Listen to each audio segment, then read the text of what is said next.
Welcome, Friar family, to the African American Read-In, Providence College Virtual Edition, on behalf of the Office of Institutional Advancement and the Office of Institutional Diversity, Equity, and Inclusion. My name is Stephanie Maricu, and I'm an Assistant Director in Alumni Relations. It is my pleasure to kick off this program. This program is an adapted version of the National African American Read-In, which was created by the National Council of Teachers of English in 1990. It is a celebration of African American literature and arts and an opportunity for communities to come together in celebration of notable works. I first learned about this powerful and exciting event during my undergraduate experience at UMass Dartmouth, where I was an English major.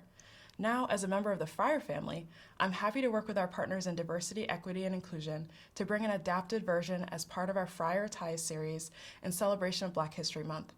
In this presentation, you will have the opportunity to witness appearances from many special guests from across the Providence College community who will read excerpts of African American literature, poetry, and songs. I'd like to give a special introduction to our first reader, President of the College, Reverend Kenneth Sicard from the class of 1978. We hope you enjoy our presentation of the African American Read-In, and go Friars. This is a poem called Uncried Tears by Ian E. Manuel. Imagine teardrops left uncried from pain trapped inside, waiting to escape through the windows of your eyes. Why won't you let us out? The tears question the conscience. Relinquish your fears and doubts and heal yourself in the process. The conscience told the tears, I know you really want me to cry, but if I release you from bondage in gaining your freedom, you die. The tears gave it some thought before giving the conscience an answer. If crying brings you to triumph, then dying's not such a disaster. Hi there. My name is Terza Lima Neves, and I'm a proud Providence College alumna from class of 2000. Thanks for letting me be part of this celebration of Black history.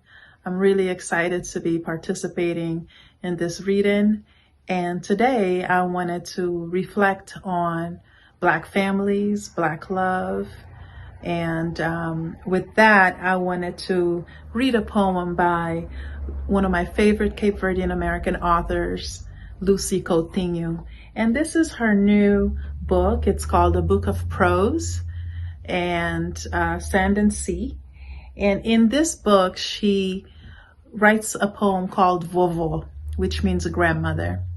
And it makes me think about the love that I have for my grandmother, the unconditional love and support she has for me, and how instrumental she's been in my life throughout the years. So my grandmother's name is Maria. Think about your grandmother and whether she is still physically here with us or she has passed on. Let's reflect on the grandmothers in our lives. And I'm going to read Lucy's poem. Vovô.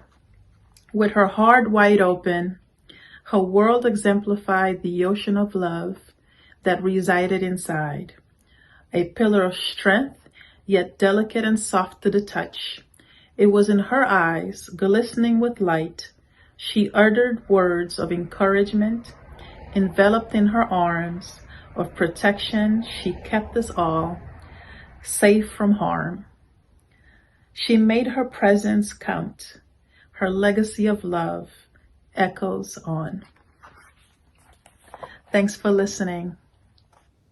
Hello, my name is Jacqueline Peterson, advisor to the President in the Office of Institutional Diversity, Equity, and Inclusion.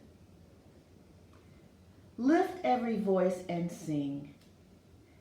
Let earth and heaven ring. Ring with the harmony of liberty. Let our rejoicing rise high as the listening skies. Let it resound loud as the rolling sea. Sing a song full of the faith that the dark past has taught us. Sing a song full of the hope that the present has brought us.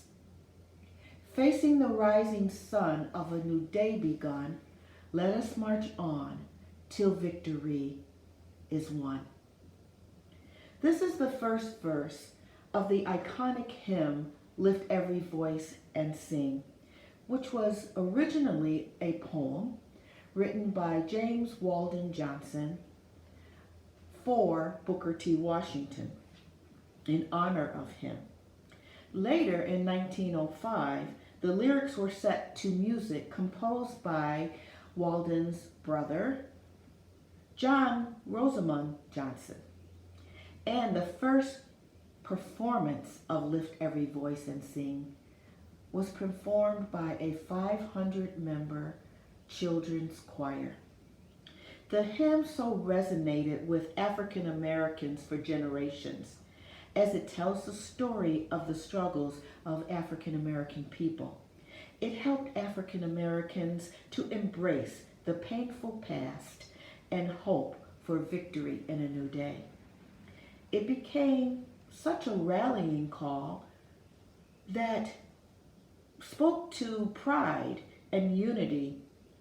And in 1919, the NAACP proclaimed it as the National Negro Anthem, actually 12 years before the Star-Spangled Banner was adopted as America's national anthem. Today it is known as the Black National Anthem.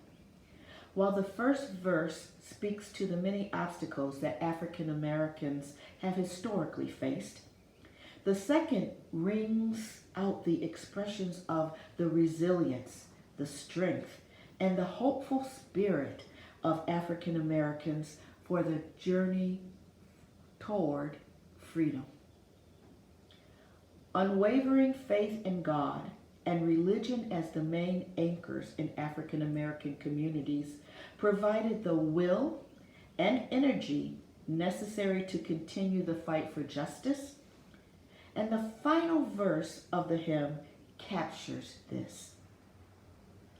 God of our weary years, God of our silent tears, Thou who hast brought us thus far on our way, Thou who hast by Thy might brought us into the light, keep us forever in the path, we pray. Lest our feet stray from the places, my God, where we met Thee, lest our hearts, drunk with the wine of the world, we forget Thee. Shadowed beneath our hand, let us forever stand, true to our God, true to our native land.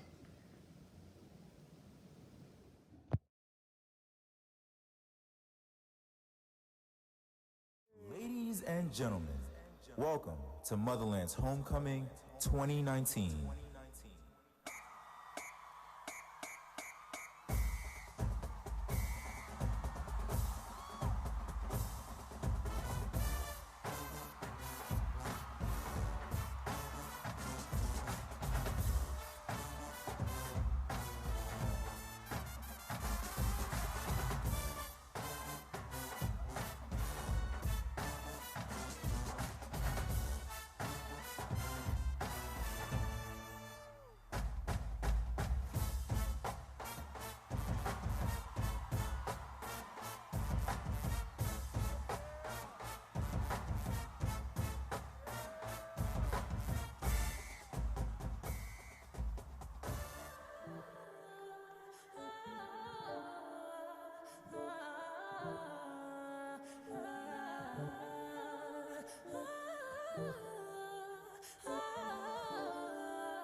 Long live the king, you know it. King already, you know it. Top everything, you know it. King already, you know it. My body so got a king body. Body gon' shine, bling, bling body. Calling all the shots, ring, ring body. Crown on your head, got a king body.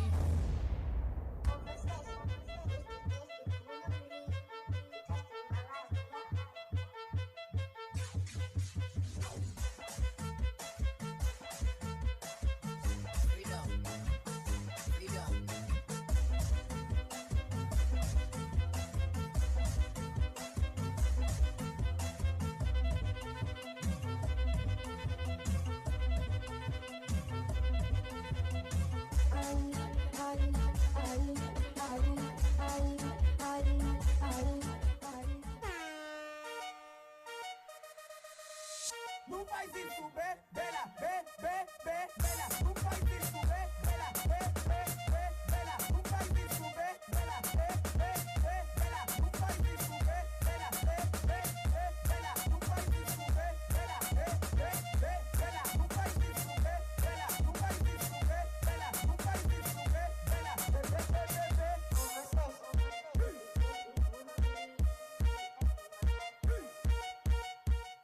I did the damn thing. Dirty Diana, singing and dancing all in the rain. Ooh, I just wanna have a good time. Turn around, kick inside. Twirl yourself to the right now. Ooh, funny hop, drop, pop. Cross your legs, turn around and clap. Shuffle to the left, let's glide now. Ooh, drop it down low, low to the floor. Bring it up, tap then roll. Step on 'em, step on 'em, step on 'em, step on 'em, kick on 'em, something you step. Swag the right, surf the left, work the middle till it hurt a little.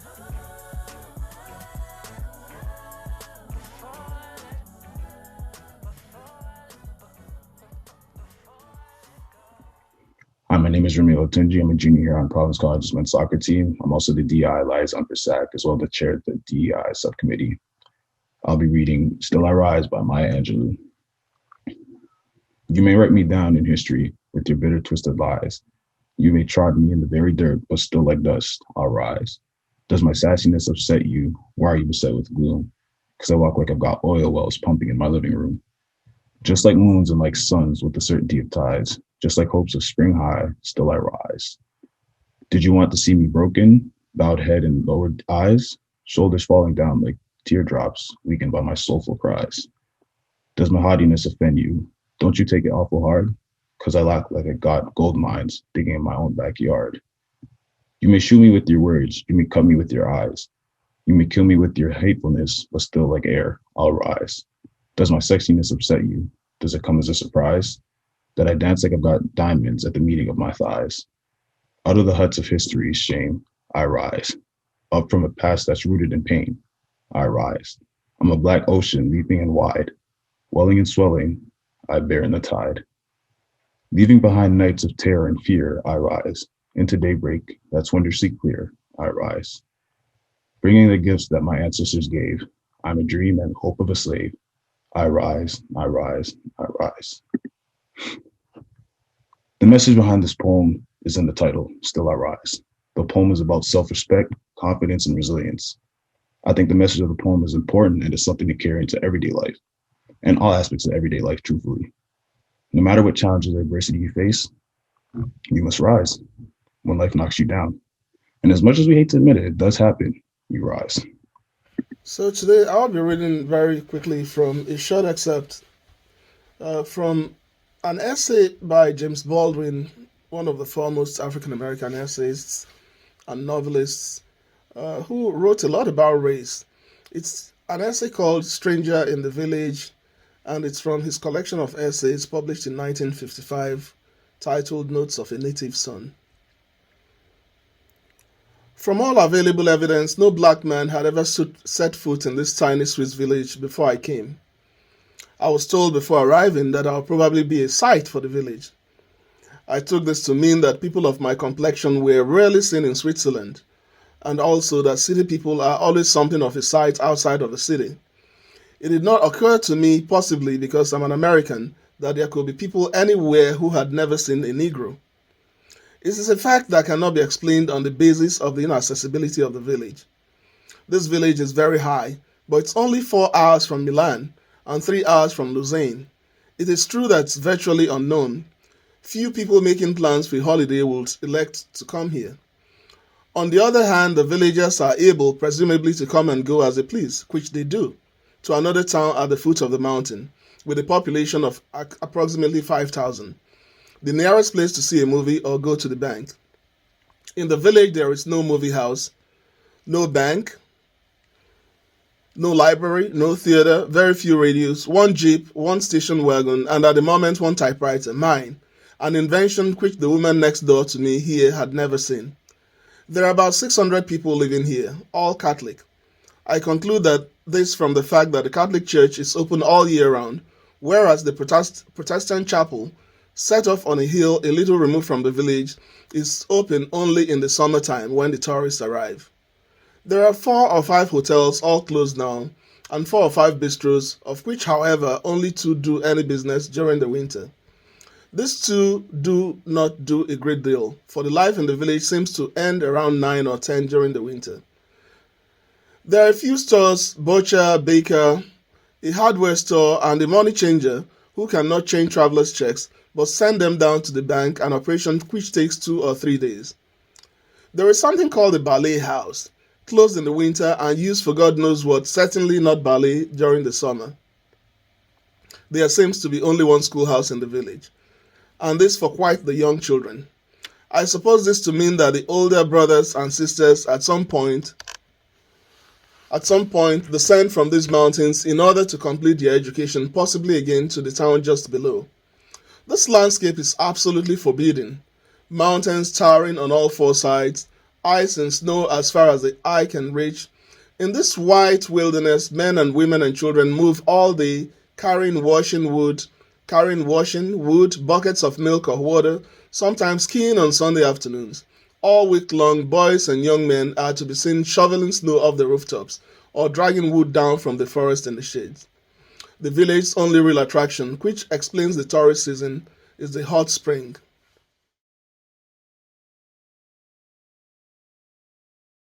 I have a piece of spoken word poetry that I'll open with, and this one is called Unwritten Blackness.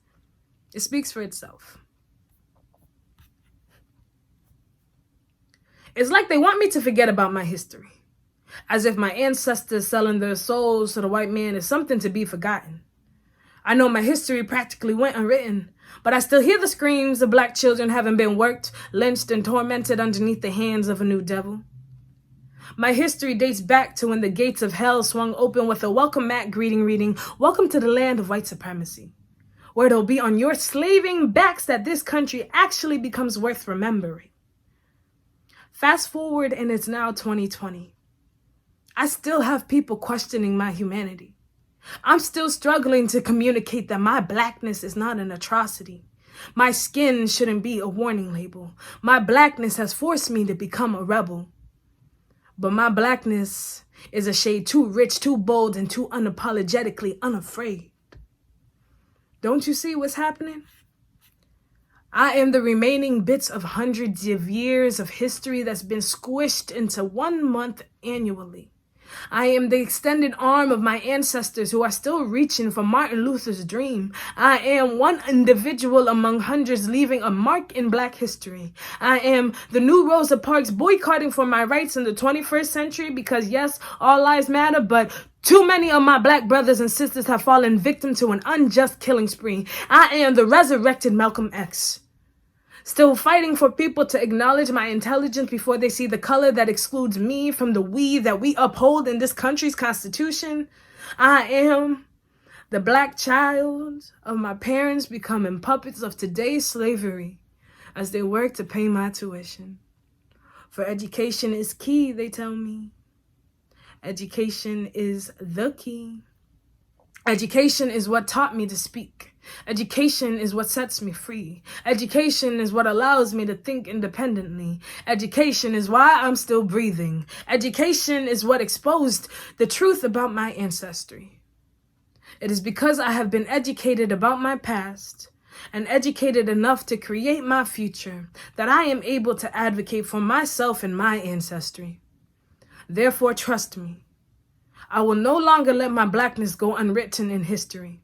So please acknowledge the heartbeat behind my skin that labels me as diversity and acknowledge me for my humanity.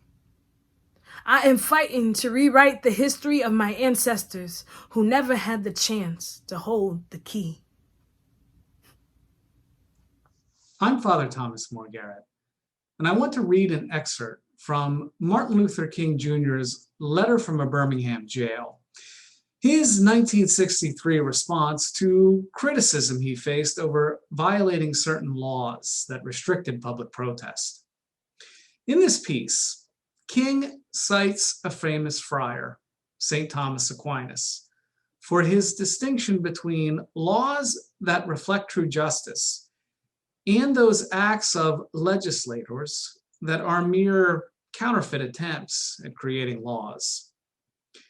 King endorses the view that the task of the legislator is not so much one of generating legislation, but one of finding the true objective right and then reflecting that standard in human laws. While confined here in the Birmingham City Jail, I came across your recent statement calling our present activities unwise and untimely. Since I feel that you are men of genuine goodwill and your criticisms are sincerely set forth, I would like to answer your statement in what I hope will be patient and reasonable terms. You express a great deal of anxiety over our willingness to break laws. This is certainly a legitimate concern. Since we so diligently urge people to obey the Supreme Court's decision of 1954 outlawing segregation in the public schools, it is rather strange and paradoxical to find us consciously breaking laws. One may well ask, how can you advocate breaking some laws and obeying others? The answer is found in the fact that there are two types of laws. There are just laws and there are unjust laws. I would agree with St. Augustine that an unjust law is no law at all. Now, what is the difference between the two? How does one determine when a law is just or unjust? A just law is a man-made code that squares with the moral law or the law of God. An unjust law is a code that is out of harmony with the moral law. To put it in the terms of St. Thomas Aquinas, an unjust law is a human law that is not rooted in eternal and natural law. So I can urge men to obey the 1954 decision of the Supreme Court because it is morally right. And I can urge them to disobey segregation ordinances because they are morally wrong. Hi, my name is Earl Smith, and I'm from the class of 92. I'll be reading a poem by Paul Laurence Dunbar called We Wear the Mask. We wear the mask that grins and lies. It hides our cheeks and shades our eyes. This debt we pay to human guile, with torn and bleeding hearts we smile. A mouth with a myriad subtleties. Why should the world be overwise in counting all our hearts and sighs? Nay, let them only see us while we wear the mask. We smile, but oh great Christ, our cries to thee from tortured soul arise. We sing, but oh, the clay is vile beneath our feet and along the mile. But let the world's dreams otherwise. We wear the mask. Thank you. Hello everybody, my name is Marco Aurelian. I'm a 2016 Providence College graduate, and I will be reciting I Too by Langston Hughes. This was a poem that I recited during the 2016 MLK celebration my senior year. I too sing America. I am the darker brother. They send me to eat in the kitchen when company comes, but I laugh, eat well, and grow strong. Tomorrow, I'll be at the table. Nobody will dare say to me, eat in the kitchen then. Besides, they'll be ashamed when they see how beautiful I am. I too am America. Hi everyone, my name is Jaquise Brantley. I'm from the class of 2013, and today I will be reciting the incredible Langston Hughes' poem, Mother to Son. I've always found myself drawn to this poem when facing moments of adversity because it grounds me and tells me to keep going. It reminds me of the sacrifices that my ancestors made for me to be where I am today. So without further ado, Mother to Son by Langston Hughes. Well, son, I'll tell you, life for me ain't been no crystal stair. It's had tacks in it, and splinters, and boards torn up, in places with no carpet on the floor, bare. But all the time, I's been a climbing on, and reaching landings, and turning corners, and sometimes gone in the dark, where there ain't been no light. So boy, don't you turn your back. Don't you set down on the steps, 'cause you find it's kinda hard. Don't you fall now, for I's still going, honey. I's still climbing, and life for me ain't been no crystal stair. Thank you. Happy Black History Month. Hello again, Friar family. It's Nick Saylor, Director of Training and Education for Institutional Diversity. Thank you all for tuning into today's program and joining us for the celebration of Black History Month. It has been an absolute pleasure to share this content with you, and we hope that you are feeling inspired, invigorated, enlightened, and curious. We hope that this opportunity serves as a reminder of the power of words, the importance of Black History Month, and the impact of literature on the human spirit. Thank you to everyone who made this event possible. We hope to see you again soon. We wish you well, stay safe, and as always, go Friars.